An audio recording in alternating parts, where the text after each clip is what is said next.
Hello अस्सलाम वालेकुम students, कैसे हैं आप लोग? खैरियत हैं स्टूडेंट्स?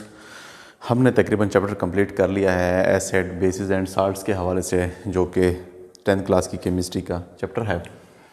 आज उसी के चैप्टर्स के हवाले से मैंने जो इसके इम्पॉर्टेंट किस्म के MCQs हैं उन्हीं को ही देख कर चीज़ों को मैंने चुना है और आप लोगों के लिए, यानी आप इस तमाम 5, 6, 7, 8 MCQs से मुकम्मल चैप्टर का कॉन्सेप्ट समझ जाएंगे। तो वीडियो के साथ अटैच रहेगा, वीडियो को एंड तक देखें, इंशाल्लाह आपको ये सारी चीज़ें भी समझ आ जाएंगी। तो फर्स्ट जो हमारे पास MCQs है, मल्टीपल चॉइस क्वेश्चन है। According to Arrhenius concept which one is not an acid, के अकॉर्डिंग आर्हेनियस के कंसेप्ट के मुताबिक इनमें से कौन सा एसिडिक नहीं है, कौन सा एसिड नहीं है। आर्हेनियस ने हमें डिस्टेंस ये बताया था कि हर वो सब्सटेंस जो कि हाइड्रोजन आयन देता है वो एसिड्स होता है। तो इन HCl हो गया, इसके अंदर हाइड्रोजन आयन मौजूद होते हैं, ये डिसोसिएट और कर आपको हाइड्रोजन आयन दे सकता है। HNO3 जब ये पानी में जाएगा एक्वा सोल्यूशन के अंदर तो ये आपको हाइड्रोजन आयन डोनेट कर सकता है। HCl भी आपको हाइड्रोजन आयन डोनेट कर सकता है। कार्बन डाइऑक्साइड्स के अंदर हाइड्रोजन आयन ही नहीं है तो ये डोनेट क्या करेगा? तो आर्हेनियस के मुताबिक ये वाला एसिड नहीं है, बल्कि ये तीनों एसिड्स कहलाएंगे सिवाय इस कार्बन डाइऑक्साइड के। कार्बन डाइऑक्साइड भी डियर्स हमारे पास एसिडिक इन नेचर होती है। जितने भी हमारे पास कार्बोनेटेड वाटर होते हैं उसमें क्या होता है, CO2 होता है। CO2 कार्बन डाइऑक्साइड प्रेशर के ज़रिए डाली जाती है और प्रेशर के ज़रिए जब ये कार्बन डाइऑक्साइड जब भी वाटर के साथ रिएक्ट करे तो क्या बनाता है हमारे पास? ये बन जाता है H2CO3, जिसको आप कार्बोनिक एसिड कहते हैं। तो ये भी एसिडिक नेचर होता है, लेकिन आर्हेनियस ने हमें इसके बारे में कोई इन्फॉर्मेशन नहीं दी। नेक्स्ट जो है वो हमारे पास aluminium trichloride is an acid according to, किसके कॉन्सेप्ट्स के मुताबिक एल्यूमिनियम ट्राइक्लोराइड जो है ना ये एसिड है? आर्हेनियस के मुताबिक, लोरी एंड ब्रांसटेड के मुताबिक, या लेविस के मुताबिक, या आल सब ठीक है इसका। तो इसमें भी एल्यूमिनियम ट्राइक्लोराइड को अगर आप देखें, एल्यूमिनियम हमारे पास तीसरे ग्रुप का मेंबर है, तीसरे ग्रुप के मेंबर है। इसके आखिरी शेल में कितने इलेक्ट्रॉन होंगे? 3 ही इलेक्ट्रॉन होंगे। इसके आखिरी शेल की बात करें, वैसे तो इसका एटॉमिक नंबर हमारे पास 13 इलेक्ट्रॉनिक कन्फिगरेशन करके देख लें तो आखिरी शेल में हमारे पास इसके 3 इलेक्ट्रॉन होते हैं। तो इसके इर्द अगर 3 इलेक्ट्रॉन है, ये तीनों इलेक्ट्रॉन यहाँ पर क्लोरीन के साथ जब ये शेयरिंग करता है, क्लोरीन के पास 7 इलेक्ट्रॉन होते हैं डियर स्टूडेंट्स, जबकि एल्यूमिनियम के पास कितने हैं? आखिरी शेल में 3 इलेक्ट्रॉन है। इनकी जब ये शेयरिंग हो जाती है तो ठीक है, इसके पास तो 7 इलेक्ट्रॉन है, किसके पास? क्लोरीन के पास 1 इलेक्ट्रॉन उसने यहाँ पर शेयर किया हुआ है। तो इसका तो ऑक्टेट कंप्लीट हो जाता है। ये वाला इलेक्ट्रॉन, एल्यूमिनियम वाला इलेक्ट्रॉन भी क्लोरीन के साथ गिना जा रहा है। तो क्लोरीन के साथ हर एक क्लोरीन का इलेक्ट्रॉनिक कन्फिगरेशन इसके पास आखिरी शेल में 8 इलेक्ट्रॉन बराबर हो जाते हैं। लेकिन अगर आप एल्यूमिनियम को देखें तो 2 इलेक्ट्रॉन इसके इन्होंने यहाँ पे शेयरिंग की हुई हैं, यानी एल्यूमिनियम के गिर्द गिर्द कितने हो रहे हैं? एल्यूमिनियम के इर्द गिर्द तकरीबन 6 इलेक्ट्रॉन पूरे होते हैं, यानी 8 इसके पूरे फिर भी पूरे नहीं होते हैं। तो इसको फर्दर 2 इलेक्ट्रॉनों की ज़रूरत होती है। और हर वो सब्सटेंस जो कि इलेक्ट्रॉन पेयर को एक्सेप्ट करने की सलाहियत रखता है वो हमारे पास एसिडिक इन नेचर होता है, अकॉर्डिंग टू किसके? लेवाइस कंसेप्ट के डिस्टेंस। तो ये विच वन क्या है? Aluminium trichloride is an acid according to Arrhenius, Lowry and Bronsted and Lewis. तो इसमें क्या है कि लेवाइस ने हमें वो कहा था कि हर वो सब्सटेंस जो कि इलेक्ट्रॉन पेयर को एक्सेप्ट कर सके वो हमारे पास क्या कहलाते हैं? एसिड्स कहलाते हैं। और हर वो सब्सटेंस जो कि इलेक्ट्रॉन पेयर को डोनेट कर सकते हैं वो बेस कहलाते हैं। Which one of the following is Lewis base? इनमें से कौन सा लेविस बेस है? तो HCl हमारे पास आर्हेनियस के मुताबिक एसिड है। लेविस बेस अभी बता चुका हूँ कि जो इलेक्ट्रॉन पेयर डोनेट कर सकते हो।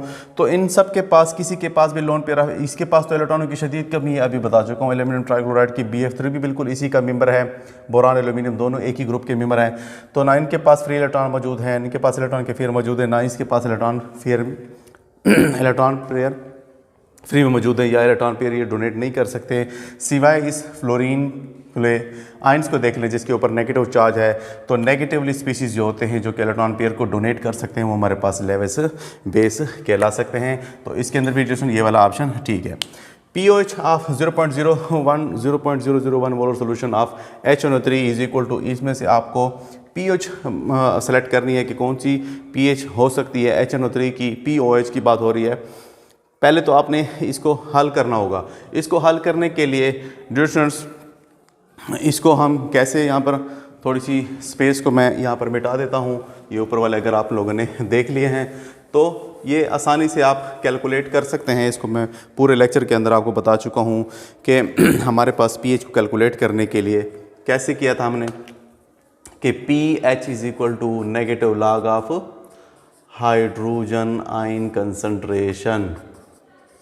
तो यहाँ पर उसने 0.00 कितने दी हुई है, 0.001 है। तो इस डेसिमल के निशान को जब आप इधर लेकर आते हैं तो ये कितना हो जाए, कितने डिजिट्स को क्रॉस कर रहा है, 10 की पावर -3 हो जाएगा डियर स्टूडेंट्स। तो ये आप इस तरह लिखें कि हाइड्रोजन आयन कितने हैं, 0.001 है। तो इसको हम लिख लेते हैं 10 की पावर -3 में। अब इसको हल करने के बाद ये -3 नीचे आ जाता है। इसको मैंने डिटेल से आपको समझाया भी था, तो आप मेरे वो लेक्चर देख सकते हैं। log 10 इसके साथ मल्टीप्लाई तो log 10 की तो वैल्यू हमारे पास 1 निकलती है, तो माइनस माइनस प्लस होकर ये आपका 3 आंसर यहाँ पे निकल आएगा। और log 10 की वैल्यू 1 निकलती है तो 1 हम लिखते नहीं है। 1 अगर 3 से मल्टीप्लाई हो भी जाए तो फिर वही 3 ही आएगा। अब आपके पास pH की वैल्यू डिस्टेंस कितनी निकल आई है, आपके पास pH की वैल्यू 3 निकल आई है। लेकिन हमारे पास एक दूसरी इक्वेशन होती है जिसके हमारे पास बराबर होती है pH plus POH is equal to 14 के। तो pH हमारे पास 3 है, आप निकाल लें यहाँ पर POH आप वैसे का वैसा, और यहाँ पर 14। अब 3 उस साइड पे ले जाएं तो POH की वैल्यू हमारे पास 14 - 3 इक्वल टू 11 निकलती है। तो आप आसानी से इसको यहाँ पर डिस्टेंस आपको नज़र आ रहा है 11 हमारे पास यहाँ पर ऑप्शन मौजूद है। NH3 is a base according to, NH3 क्या होती है, अमोनिया हमारे पास बेस है। ये हमें NH3 बेस क्यों है, इसके पास डिस्टेंस हमारे पास फ्री में इलेक्ट्रॉन पेयर मौजूद होते हैं, लोन पेयर ऑफ इलेक्ट्रॉन इसके ऊपर मौजूद होते हैं। ये किसी को भी इलेक्ट्रॉन पेयर को डोनेट कर सकते हैं। तो ये क्या कहलाएगा, अकॉर्डिंग टू लेविस हमारे पास ये भी बेस कहलाएगा। Which one of the following is a basic salt, इन सब में से बेसिक साल्ट कौन सा है, KCl है, NaCl है, PbOH है, NaKHSO4 है हमारे पास। तो डिस्टेंस ये पहले वाले तो दोनों ही इसके अंदर अरहीनियस के मुताबिक हर वो चीज़ जो OH आयन डोनेट करती है हमारे पास बेस होती है। तो इसके अंदर तो ना H है ना OH है, इसके अंदर भी ना H है ना OH है, यानी दोनों ही न्यूट्रल साल्ट्स हैं हमारे पास। इसको अगर आप देख लें तीसरे ऑप्शन को, इसके अंदर OH आयन मौजूद है, यानी ये वाटर के अंदर हाइड्रॉक्सिल आपको दे सकता है। तो ये हमारे पास बेसिक इन नेचर होगा। जबकि लास्ट वाले ऑप्शन को देखें तो इसके अंदर तो हाइड्रोजन आयन मौजूद है, और हर वो चीज़ जो हाइड्रोजन आयन देती है वो तो एसिडिक इन नेचर होती है। तो चूंकि इसने हमसे यहाँ पर बेसिक साल्ट का पूछा है तो बेसिक साल्ट सिवाय C ऑप्शन ही है हमारे पास कि इसके अंदर OH आयन ही ये डोनेट कर सकते हैं। लास्ट जो है वो हमारे पास है the base which are soluble in water. वो बेसिस जो कि वाटर के अंदर सॉल्युबलाइज हैं वो कौन सी होती हैं, एसिड है, अल्कलीज है, साल्ट्स हैं या एम्फोटेरिक है।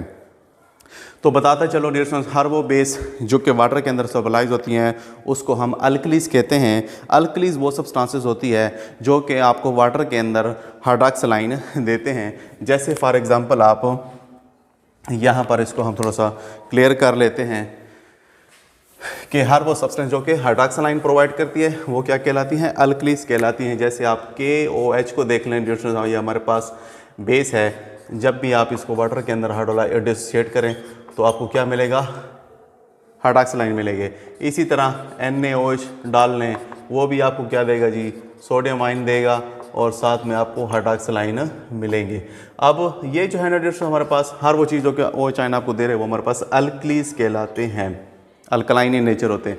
लेकिन बेस तो यह भी होते हैं हमारे पास, जैसे मैग्नीशियम ऑक्साइड है, कॉपर ऑक्साइड है, कुछ भी है, ये भी बेसिक इन नेचर होते हैं। लेकिन ये वाटर में जाके आपको OH आयन प्रोवाइड नहीं करते, तो ये जस्ट बेसिस हैं, लेकिन इनको आप अल्कलीज नहीं कहेंगे। और लास्ट में ऑप्शन जो हमारे पास इसके अंदर जो ऑप्शन ठीक है वो हमारे पास अल्कलीज वाला ऑप्शन ठीक है कि the bases which are soluble in water are alkalis. और जो अल्कलीज होते हैं यही सॉल्युबलाइज होते हैं।